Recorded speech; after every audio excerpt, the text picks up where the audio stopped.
Praise Lord brothers and sisters, ప్రభువైన యేసుక్రీస్తు మహాపరిశుద్ధ నామములో మీ అందరికీ వందనములు. మొదటి భాగంలో మనం గమనించాం, స్త్రీలు సంఘములో మాట్లాడవచ్చా అంటే బోధించవచ్చా అనే వాక్యాలు కొన్ని వాక్యాలు మనం గమనించాం. ఈ రెండవ భాగంలో కూడా స్త్రీలు ఏ విధముగా నడుచుకుంటే పరలోక రాజ్యానికి వారు వెళతారు అనే విషయాల్ని గమనించడానికి ప్రయత్నిద్దాం. ఎఫెసీయులకు రాసిన పత్రిక 5వ అధ్యాయము 23 నుంచి 24 వాక్యాలు గమనిద్దాం. స్త్రీలారా, ప్రభువుకును వలె మీ సొంత పురుషులకు లోబడి ఉండుడి. క్రీస్తు సంఘమునకు శిరస్సై ఉన్నలాగన పురుషుడు భార్యకు శిరస్సై ఉన్నాడు. క్రీస్తే శరీరమునకు రక్షకుడై ఉన్నాడు. సంఘము క్రీస్తునకు లోబడినట్లుగా భార్యలు కూడా ప్రతి విషయములోనూ తమ పురుషులకు లోబడవలెను. ఆమేన్. యేసుక్రీస్తుని సొంత రక్షకునిగా అంగీకరించిన స్త్రీలు ఎవరైతే ఉన్నారో వారితో దేవుని వాక్యం మాట్లాడుతుంది.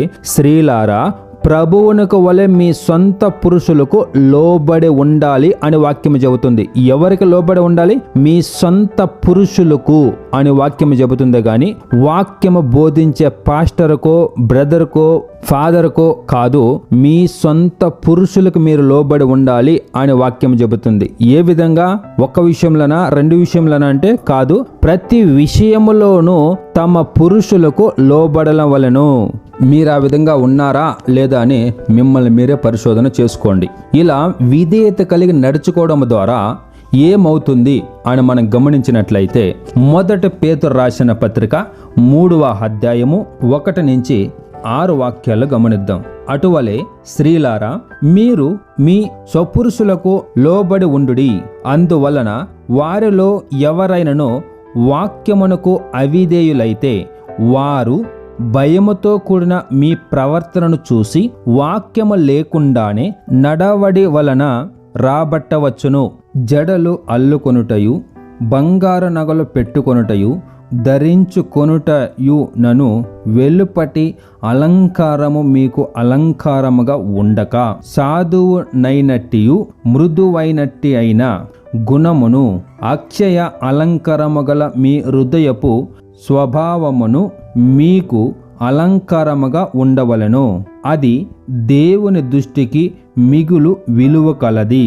అటువలే పూర్వము దేవుని ఆశ్రయించిన పరిశుద్ధ స్త్రీలు తమ పురుషులకు లోబడి ఉండుట చేత తమ్మును తాము అలంకరించుకొనిరి.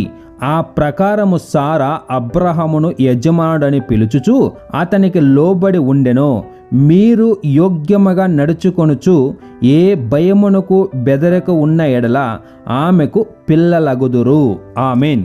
క్రీస్తుని ధరించుకున్న స్త్రీలారా, మీరు వివాహమై ఉన్నట్లయితే వాక్యము చెబుతుంది, మీరు యేసుక్రీస్తుని సొంత రక్షణగా అంగీకరించి మీ పురుషులు అంగీకరింపకుండా ఉన్నట్లయితే మీ మంచి నడవడిక వలన వారిని సన్మార్గంలో నడిపించవచ్చు అని వాక్యము చెబుతుంది. అంటే ఎలాగా? అందువలన వారిలో ఎవరైనాను వాక్యమునకు అవిధేయులైతే వారు భయముతో కూడిన మీ పవిత్ర ప్రవర్తన చూసి వాక్యము లేకుండానే తమ భార్యలు నడవడి వలన రాబట్టవచ్చును. అంటే మీరు మీ భర్తలకు లోబడి ఉండడం ద్వారా, వారిని ప్రేమించడం ద్వారా మీ మంచి నడత వల్ల వారిని రాబట్టవచ్చు అని వాక్యం చెబుతుంది. అంతేకాని వారం వారము దేవుని మందిరానికి వచ్చాయి, దశంభాగాల కాணிకలు కరెక్ట్గా ఇచ్చేయి, దీని ద్వారా మీ భర్త రక్షింపబడతారు అని ఎవరైనా చెప్పినట్లయితే అది పచ్చి అబద్ధమే. ఎందుకంటే వాక్యం 5వ వాక్యం చెబుతుంది, అటువలే పూర్వమును దేవుని ఆశ్రయించిన పరిశుద్ధ స్త్రీలు తమ పురుషులకు లోబడి ఉండుట చేత తమ్మును తాము అలంకరించుకొనిరి. మీ పురుషులకు మీరు లోబడి నడుచుకున్నట్లయితే ఖచ్చితంగా దేవుడు వారిని సన్మార్గములో అంటే యేసుక్రీస్తు వైపు తిప్పడానికి సాధ్యమవుతుంది మీ మంచి నడవడిక ద్వారా. అదేవిధంగా తీతుకు రాసిన పత్రిక 2వ అధ్యాయము 3 నుంచి 5 వాక్యాలు గమనించండి.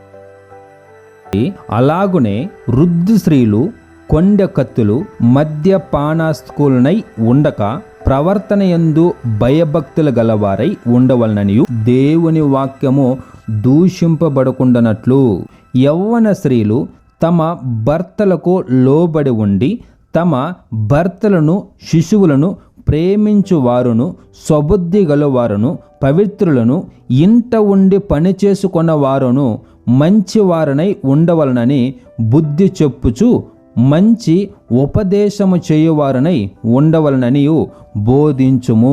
ఆమేన్. గమనించండి, ఇక్కడ కూడా వాక్యము స్పష్టంగా చెబుతుంది.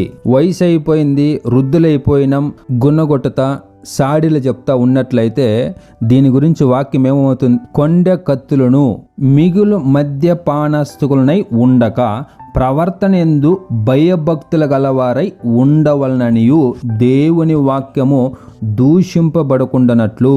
మనకి వాక్యము చెబుతుంది, వయసు అయినప్పుడు కానీ లేక పెళ్ళైన కొత్తలో కానీ ఒకే రీతిగానే తమ తమ భర్తల ఎడల నడుచుకోవాలి అని వాక్యము చెబుతుంది. ఎందుకంటే వాక్యము దూషింపబడకుండానట్లు, మన ద్వారా వాక్యము దూషింపబడకూడదని వాక్యం చెబుతుంది. యవ్వన స్త్రీలు తమ భర్తలకు లోబడి ఉండి, వాక్యం మళ్ళీ మళ్ళీ రిపీట్ అవుతుంది, వివాహమైన స్త్రీలు మీ సొంత పురుషులకు మీరు 100% లోబడి ఉండాలి అని వాక్యం చెబుతుంది. మొదటి తిమోతికి రాసిన మొదటి పత్రిక 2వ అధ్యాయము 9-10 వాక్యాలు గమనిద్దాం. మరియు స్త్రీలోను అనుకొవయు స్వబుద్ధియు గలవారనై ఉండి తగుమాత్రపు వస్త్రముల చేతనే గాని జడలతోనైనను బంగారముతోనైను ముత్యములతోనైను మిగుల వెలగల వస్త్రములతోనైనను అలంకరించుకొనక దైవ భక్తి గలవారమని చెప్పుకొను స్త్రీలకు తగినట్లుగా సత్క్రియల చేత తమ్మును తాము అలంకరించుకొనవలెను.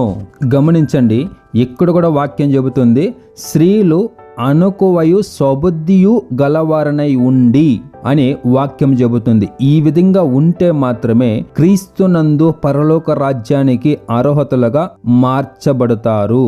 11వ వాక్యాన్ని గమనించండి, స్త్రీలు మౌనముగా ఉండి సంపూర్ణ విధేయతతో నేర్చుకొనవలెను. స్త్రీలు మౌనముగా ఉండవలసినదే కాని ఉపదేశించుటకైను పురుషుని మీద అధికారము చేయుటకైను ఆమెకు సెలవీయను.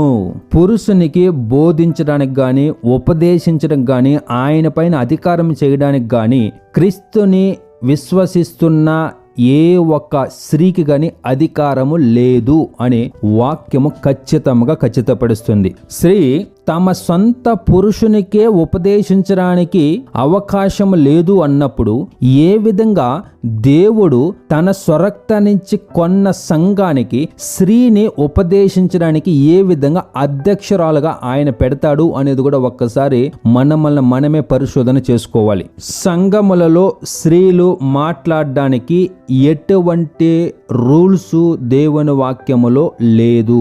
మాట్లాడకూడదు అనేదే దేవుడు రూల్స్ పెట్టాడు. కానీ ఈ రోజు ఉన్న సమాజంలో మనం గమనిస్తున్న క్రైస్తవ సమాజంలో ఎక్కడో ఒక చోట మాత్రమే ఈ వాక్యానికి వాల్యుయేషన్ ఉంది. మిగతా అన్ని చోట్ల కూడా వాక్యాన్ని విరిచేస్తున్నారు. అంటే దాని అర్థం ఏంటి బ్రదర్? సంఘములో స్త్రీలు మాట్లాడకూడదు అనేది వేరు, బయట సువార్తను ప్రకటించద్దు అని దేవుని వాక్యం చెప్పట్లేదు. స్త్రీలకి బయట సువార్తను ప్రకటించవచ్చు, బాత్మీసం ఇవ్వచ్చు. అయితే సంగమగా కూడి వచ్చినప్పుడు మాత్రమే స్త్రీలు మౌనముగా ఉండాలి. ఉపదేశించడానికి దేవుడు రూల్స్ ఇవ్వలేదు. వారు పాట పాడచ్చు, ఆమీన్ అనవచ్చు, వాక్యమును చదవచ్చు, లేక ప్రార్థన చేయొచ్చు, పాటలు పాడవచ్చు.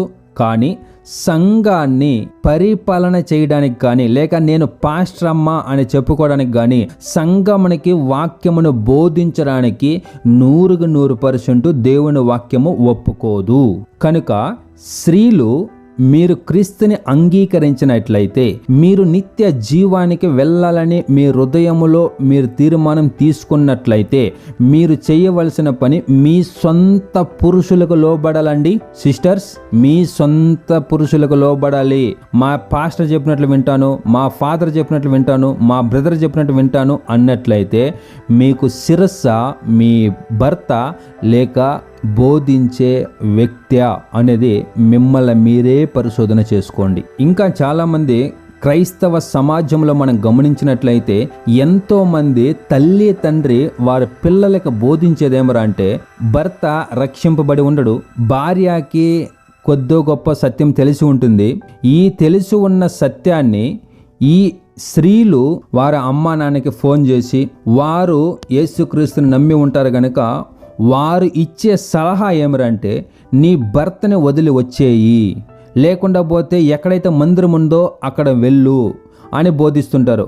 1 నెల 2 నెలలు వచ్చేయి, మనం ప్రార్థన చేద్దాం, దేవుడు సహాయం చేస్తాడు. బ్రదర్స్ అండ్ సిస్టర్స్, ఇది దేవుని వాక్యానికి 100% విరుద్ధమైనది.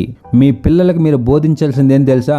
నీవు అన్ని విషయములో నీ భర్తకి లోబడుతున్నావా, ప్రేమిస్తున్నావా, విధేయతగా నడుచుకుంటున్నావా అనే మీ పిల్లలకు మీరు బోధించాలి. అంతేగాని మీ భర్తని వదిలి వచ్చేయి, లేకుంటే మందిరానికి మానొద్దు, వెళ్తా ఉండు అని చెప్పేది దేవుని వాక్యానికి విరుద్ధమైనది. ఇలా బోధించే తల్లి తండ్రులారా, మీరు మారు మనసు పొందుకోండి. యవ్వన స్త్రీలైనా వృద్ధు స్త్రీలైనా దేవుని వాక్యానికి మీరు లోబడాలి. అంటే మీ సొంత పురుషులకి మీరు లోబడి ఉంటే మాత్రమే వారిని ప్రేమించి, పిల్లలను ప్రేమించి, మీ ఇంట్లో మీరు ఇంట ఉండి పని చేసుకున్న వారును మంచి వారినై ఉండవలనని బుద్ధి చెప్పుచు, మంచి ఉపదేశము చేయవారినై ఉండవలనని బోధించుము. స్త్రీలు ఎలాగుండాలంట? మంచి బుద్ధి కలిగి ఉండాలి, గుణవంత గల స్త్రీ ఉండాలి, తన ఇంటిని కట్టుకుంటుందని వాక్యం చెబుతుందండి. ఇలా ఉండకుండా నేను ఆదివారం మందిరానికి వెళ్తాను, దశంభాగాలు ఇస్తాను, కానుకలు ఇస్తాను, నా భర్తకు విధేయతలు నేను నడుచుకోను, ఆయన విరుద్ధంగా మాట్లాడతాను అన్నట్లయితే స్త్రీలారా, మీకు నిత్య జీవం లేదు. పోగా మీరు ప్రభువును కూడా ప్రేమించలేదు అని నేను చెప్పట్లేదు, వాక్యం చెబుతుంది. స్త్రీలారా, ప్రభువునకు వలె మీ సొంత పురుషులకు లోబడి ఉండండి అని వాక్యం చెబుతుంది. మీరు ప్రభువును ప్రేమిస్తున్నారా అంటే మొదటగా మీ సొంత భర్తని మీరు ప్రేమించాలి, ఆయనకి అన్ని విషయంలో లోబడాలి. అలా కాకుండా పోతే నిత్య జీవం లేదు.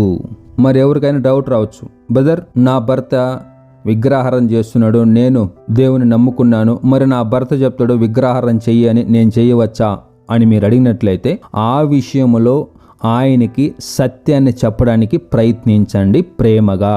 నేను ఇలా యేసుక్రీస్తుని నమ్ముతున్నాను, ఆయన ఒక్కడే దేవుడు, నేను విగ్రహారాధన చేయనండి అని ఆయనకి ప్రేమగా చెప్పడానికి ప్రయత్నించండి. అప్పుడు దేవుడు సహాయము చేస్తాడు. సో ఇదివరకు మనం గమనించిన వాక్యాలు, స్త్రీ ఏ విధముగా నడుచుకుంటే తమ యజమానుడు రక్షింపబడతాడు, ఏ విధంగా నడుచుకుంటే నిత్య జీవానికి వెళ్తారు అని మనము దేవుని వాక్యములో గమనించాం. మీకేదైనా డౌట్ ఉన్నట్లయితే ఫోన్ చేయండి. యేసుక్రీస్తు మహాపరిశుద్ధ నామముకే మహిమ కలుగునుగాక. ఆమేన్.